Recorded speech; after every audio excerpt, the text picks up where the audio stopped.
siyang kasama. Bakit ngayon ay pinalit ka sa iba? Ikaw lang sa puso niya, pinangako niya diba? Tas nalaman mo na may kabit na pala.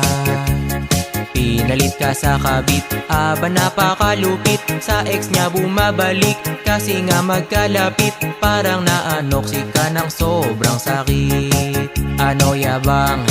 Yung dating nagyabang, ngayon ay nakatulala na lang. Luha mo'y di na mapigil, pinagpalit ka at di man lang pinaglaban. Nadama mo ang sakit, lagi ka ng tahimik. Puso mo humahapdi, unan na lang ang kaya kapag malamig. Pinalit ka sa kabit, aba napakalupit. Sa ex niya bumabalik, kasi nga magkalapit.